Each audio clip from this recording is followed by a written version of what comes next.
I want you to take out a notebook and a pen, and I want you to take notes as you watch and listen to this lesson, because in this lesson, you are going to learn the 11 most important elements of English fluency. I, Teacher Lara, want you to be able to speak English fluently and with confidence. So, my friend, take notes and watch your English improve. Are you ready? Well then, I'm Teacher Lara. Let's jump right in. Element number 1, consistency in practice. I cannot emphasize this enough. Consistency in practice. Daily engagement with English through various activities as you're going throughout your day. When you wake up in the morning, when you make your breakfast, when you meet with other people, constantly be thinking in English.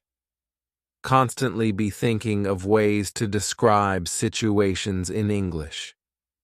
If you meet someone and you find out that either they're learning English or they are a native English speaker, try to speak to them. Try to speak with them in English. Again, number 1, consistency in practice. Why, you might be asking, is this so important? Here is the first reason why this is so important. Reason number 1, it builds muscle memory for natural English expression. The more you do it, the easier it will become. Here's the second reason. It creates lasting neural pathways for language retention. The more you do this, the more you are telling your brain, hey, this is a habit I want to make sure is a part of my life moving forward. It will help you speak easier, more fluently, and with confidence. And the third reason why it's so important for you to remain consistent with your practice is that it develops automatic responses in English conversation. If you're constantly telling your brain to speak English in every situation, when it's really time to speak English in a conversation, it will come out automatically. So, number 1, consistency in practice. Element number 2, active listening skills. Again, active listening skills. Many times I have spoken with students and they've said, Lara, I want to speak English fluently. I want to speak. I want to speak. I want to speak. But you, as an English learner, must realize that in order to speak English fluently, you have to understand how to listen. Actively. Think about a child. A child does not come out of the womb, out of his mother's belly, being able to speak. No, the child spends several months of its life actively listening. This is the same thing that you must do. Regular exposure to native speakers through podcasts, movies, and conversations is important. Why, you might be asking specifically? Here's the first reason why this is so important. It trains your ear to recognize natural speech patterns and intonation. In order for you to be able to speak naturally, you have to hear someone else do it first. The second reason, it improves your comprehension of different accents and speaking speeds. You are used to my accent. You are used to my speech pattern. But the more you listen to others, the more your ear will be trained to understand other people's accents as well.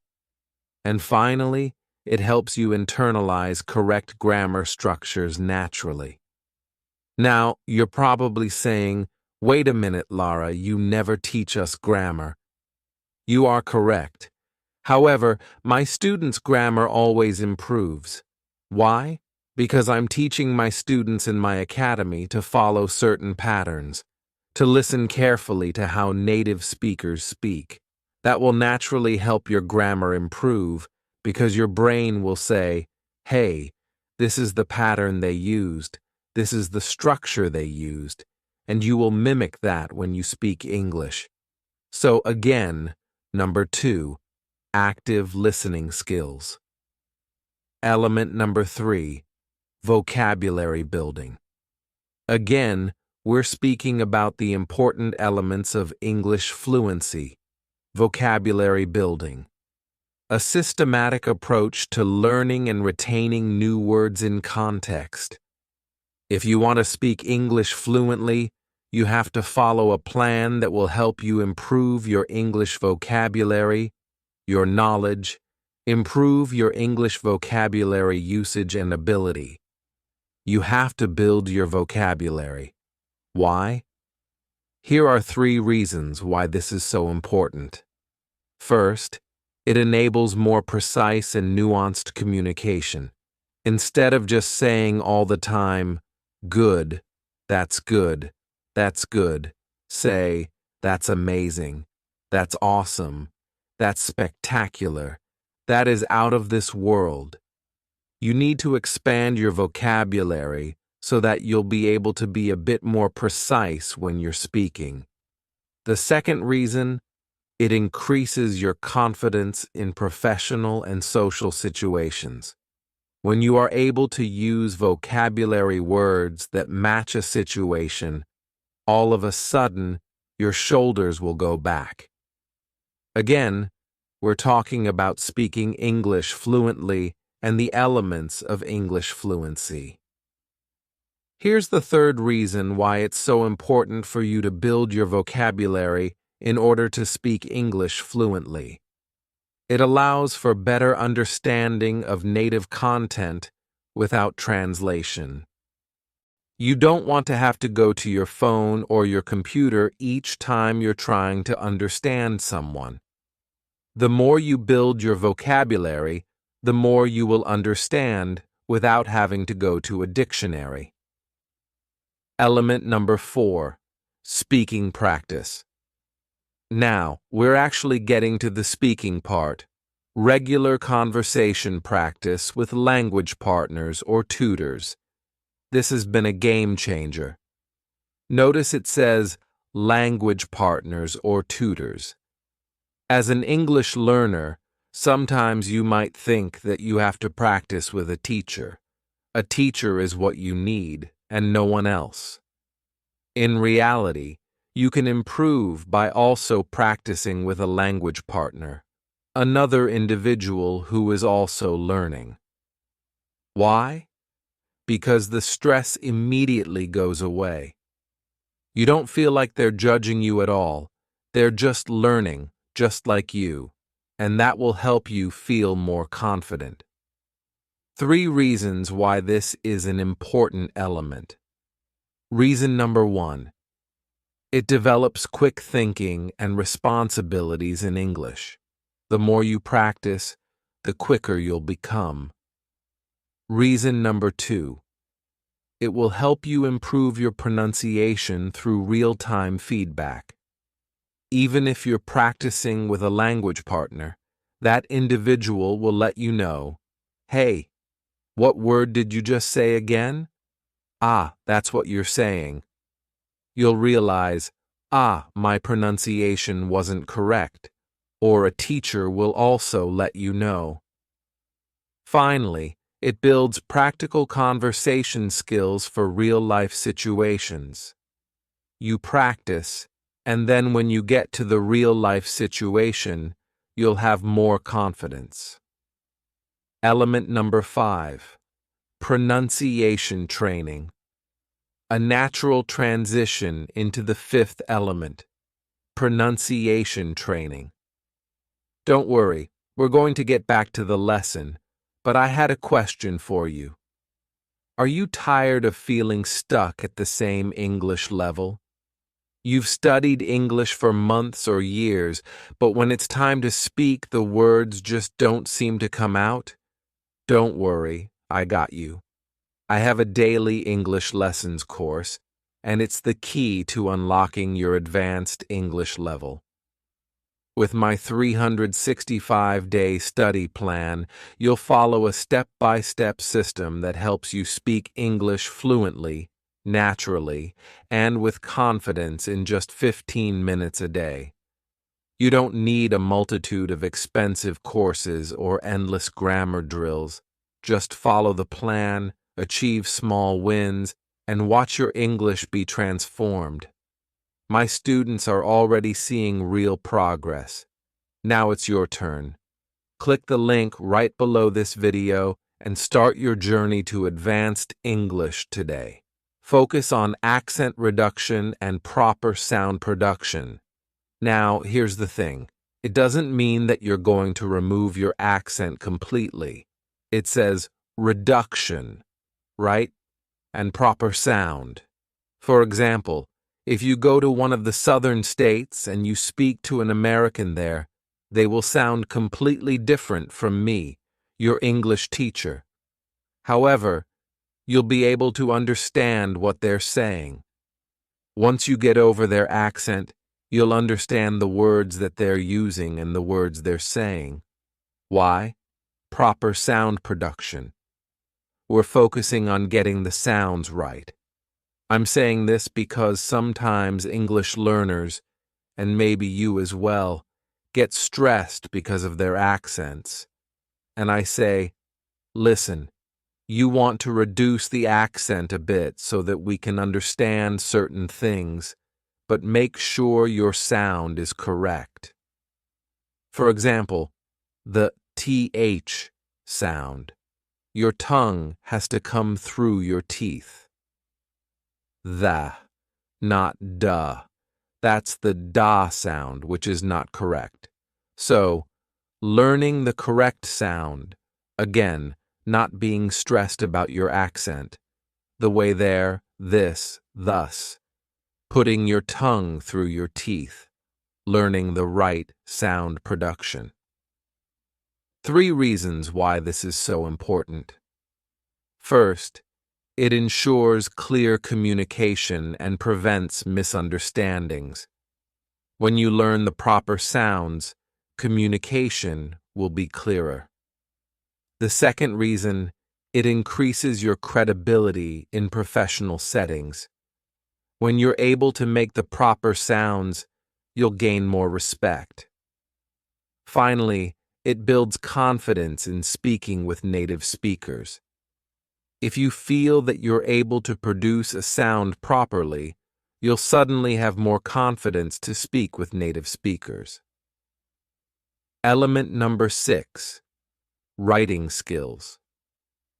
We're speaking about English fluency, and we have to tackle each and every element. The 6th element is writing, regular practice in expressing thoughts clearly in written form. There's something that happens when you write things down. Again, if you're watching, you see I have all of these notebooks, and I have many more in my closet and my office. I write things down. For you, as an English learner, it's important for you to write things down. Find a notebook, write things down, because this will help you organize your thoughts. You know, I always talk about the 5 W's: who, what, when, where, and why. It's all about organizing your thoughts. When you're able to organize your thoughts, it will result in you being able to speak English more fluently. Here are 3 more reasons. 1. It reinforces grammar rules and sentence structure. I don't teach you the grammar rules, but when you write, you're able to edit yourself and say, wait a minute, this doesn't look correct, this doesn't look right, and you'll slowly but surely improve your sentence structures. 2. It develops organized thinking in English. When you write things down, you are processing your thoughts, and later on, when you go to speak, you've already processed your thoughts, so you'll be able to speak more clearly. 3. It improves professional communication abilities. Even when you get into a professional environment, you'll be able to speak well. Element number 7, cultural understanding. Remember, We're speaking about your ability to speak English fluently. In order to speak English fluently, you have to understand culture, learning idioms, expressions, and cultural context.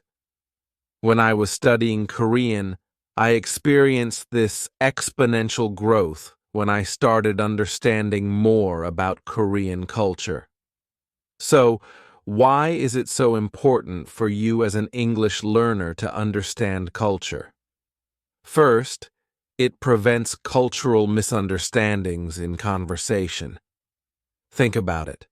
If you're speaking without understanding the culture and you offend someone, all of a sudden they'll stop listening and you'll think, oh, my English is not good, when it has nothing to do with your English.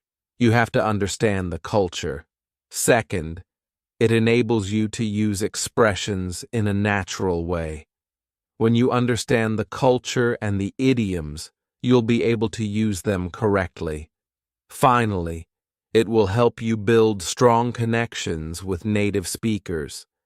The more you understand American culture, if you're learning American English, the more naturally you'll speak and the more comfortable native English speakers will be when they speak with you. It's very important. Element number 8, goal setting. We're speaking about English fluency, and there are so many elements that are attached to you speaking English fluently. Number 8 is goal setting. Clear, measurable objectives for learning the language you're trying to learn, which is English. So, on this language journey, you have to set clear goals. Let me explain why this is so important. Reason number 1. It maintains motivation through visible progress. I mentioned earlier all of my notebooks. Write things down. Set goals that you can achieve. Don't set a goal to learn 150 words a day when you have a job, a husband, a child, and you're too busy. Set a reasonable goal, and you will stay motivated as you track your progress. I learned 1 word today. I learned 1 word yesterday. I learned 1 word 2 days ago. You'll start feeling better. Reason number 2. It creates a structured path to fluency. You can track your progress instead of it being this random goal. You have a specific goal that you are tracking, and it allows you to celebrate your achievements. This is important on your journey to speaking English fluently. You need to congratulate yourself. It's important to set proper goals. Element number 9, confidence building. Notice what's happening as we're going through these elements. Now, we're getting to this part where we're looking inside, how you feel about yourself, overcoming fear of making mistakes, and speaking publicly.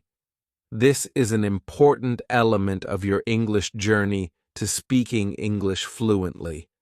Why is this element so important? Reason number 1, it removes mental barriers to speaking freely. When you stop being afraid of making mistakes, when you allow yourself just to speak freely, all of a sudden your brain also starts to relax. Reason number 2, it encourages more frequent practice and interaction. Hey, listen, don't be scared. Don't be afraid. Just go for it. This will build your confidence, and it will eventually lead to more natural and relaxed communication. No one wants to talk to someone who feels so tense. Relax. It's okay. Don't be afraid of making mistakes. This is going to build your confidence. Element number 10, time management. Dedicated study schedule and consistent learning routine. This is so important, this element. You have to have a study schedule, and you have to have a consistent learning routine. Even though you might be living a busy life, you can find 5 to 10 to 15 minutes a day to study English, but set aside that time and follow a plan, follow a schedule. Why is this so important? Reason number 1. It ensures steady progress through regular practice. We're trying to help you speak English fluently. It will also prevent burnout by maintaining balanced study habits. If you don't have balanced study habits, you're going to burn out. 1 week you're studying hard, and you're like, I'm just too tired. No, make sure you have time management, and it creates sustainable long-term learning habits. Hey, if you're managing your time, you'll be able to consistently continue to study English over time. Element number 11. Self-assessment. Regular evaluation of progress and adjustment of your learning strategies. The more you learn, the more you need to assess yourself. Hey, what did I learn? How am I applying it? Here are 3 reasons why this is so important. 1. It identifies areas needing improvement. Hey, I learned this, but I struggled with this aspect. Okay, you can start to make adjustments. Remember, you're trying to speak English fluently. You're on this journey, so assess your progress. 2. It will prevent plateaus in the learning process. You've seen this happen before. You're learning, and then you kind of plateau. Many intermediate English learners experience this plateau. You don't think you're improving at all. Well, if you're constantly assessing yourself, you won't experience these plateaus. 3. It also allows for personalized learning strategy adjustments. This is something I try to encourage my students to do all the time. Pay attention to how you've improved. Pay attention to how much you know now versus how much you knew last month. This will help you be more confident, and it will also help you move forward on your journey because you'll recognize how much you've improved and also which things you need to work on more. I hope this lesson helped you. Remember to check your notes, and I'll talk to you next time. Story time. Hey. I said it's story time. All right, I'm going to call this story The Intruder.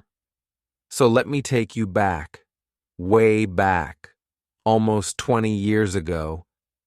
This is right after I had gotten out of college, and I had bought my first house. I was living in Huntsville, Alabama. Well, actually, Madison, Alabama. I loved my job, loved my house, loved my neighborhood. Everything was great. One evening, one of my good friends, he and I both studied computer science at Oakwood. I went to Oakwood University. I had invited him to come over and just hang out. He was still living in Alabama as well, so I said, "Hey, come over, just hang out." I think I went to pick him up from where he was. For some reason, we were in the same car. Anyway, we got something to eat, and we were on our way back to my house. We were just talking, reminiscing.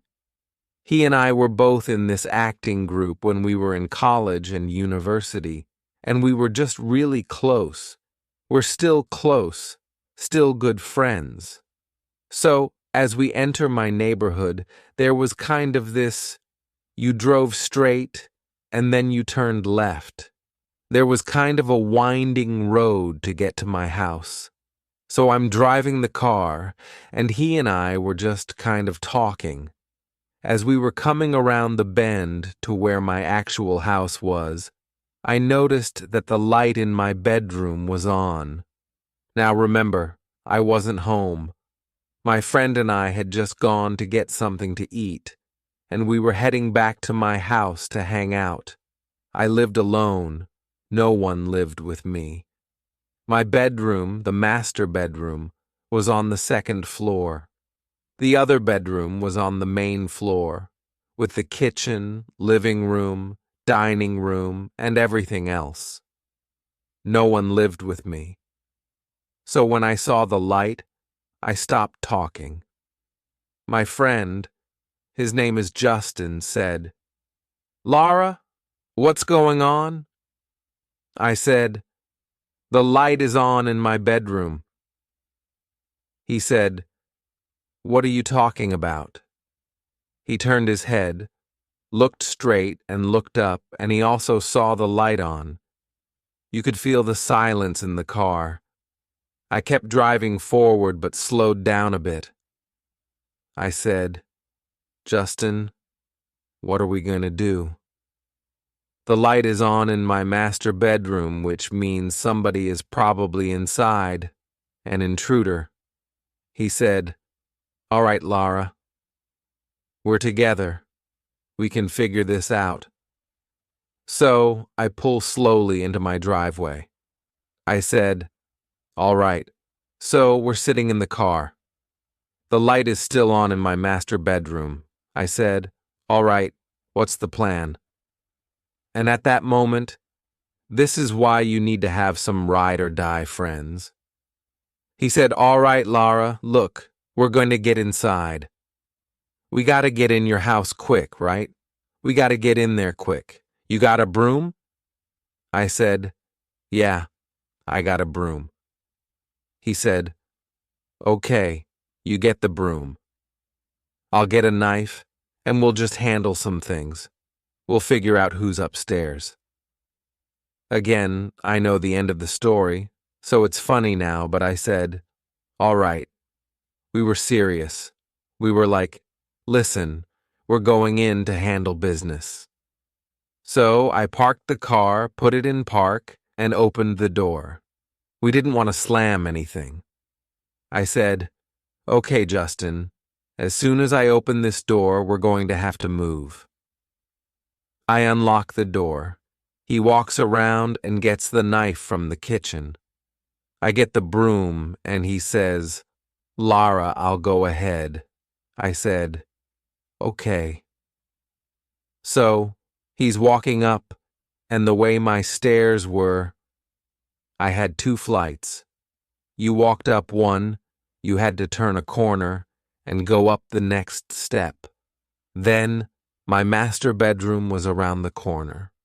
So we're walking up the steps, and as we're walking up the steps, so this is something other cultures might do, but something about African Americans. He's African American. When we're afraid, we get a little bit upset, right? Like, if there's a bug we don't like a snake, some kind of rodent, a snake, a reptile, anything, right? The initial fear, then it's like, I know you did not just come into my home. So that's what happened. As we're going up the steps, we're like, I don't know who you are, but you're about to get out of this house. Again, it's funny now, but at the time, we were scared, but we were going to handle business, right? So I have the broom, right? And he and I, oh, backstory. He and I both took Muay Thai together, so we had the same teacher when we were in university. So we knew some martial arts, right? We both knew Muay Thai, and I had the broom, he had the knife, and we're just talking as we're going up the steps like, I don't know who you are, but you about to get up out of this house. So he walks around, and I'm following up the steps. We finally get up the steps, and the doors to my master bedroom were closed. So he's about to open the doors. He looks at me, kind of like, "You ready?" I said, "Yep, let's do it." So he swings the doors open. Again, it's funny now, but it's kind of like, we were like, ah, jumping, like, ah, we're about to get whoever's in here. So he throws the door open. He has the knife in his hand, I have the broom in my hand, and I'm kind of behind him. We're looking around the room, the light's on, and we're looking around, and I have a bathroom connected to my master bedroom, right? So he's like, Laura, I'm going to look in the bathroom. So I'm still looking in the master bedroom. He goes in the bathroom. He's like, nothing, nothing. No one's in there. The closet inside the bathroom is empty. And we're just kind of like, again, adrenaline is pumping. We're like, okay, maybe he went downstairs. We've got to regroup and go back down. We're just about to go back downstairs, and the Holy Spirit said, Lara, look at the light again. So, again, adrenaline's pumping. I said, wait, Justin. I turn, and I look at the light. The light is on. Now, I'm not crazy. The light is on. It was one of those touch lights, though. I got it from IKEA, I think, and the Holy Spirit said, remember a few days ago when you were sitting in your room and the light just came on by itself?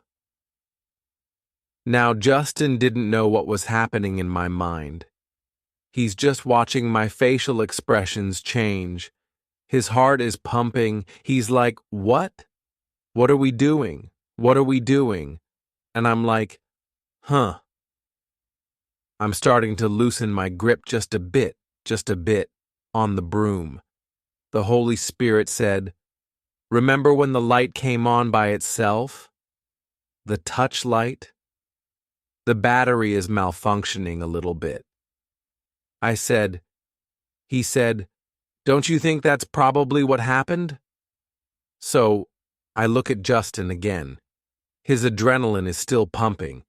He's like, what? What? What? I said, I think we're good. He said, what do you mean? We gotta figure out, the light's on. I said, so I forgot that the light had been malfunctioning in the past few days, so I think the light might have come on by itself. Now, remember, Justin was a good friend. He said, and then his body language changed. He loosened his grip on the knife. Ah, okay. And then we both just busted out laughing. So, we got a good laugh out of it. Again, I'm holding this broom. He has the knife.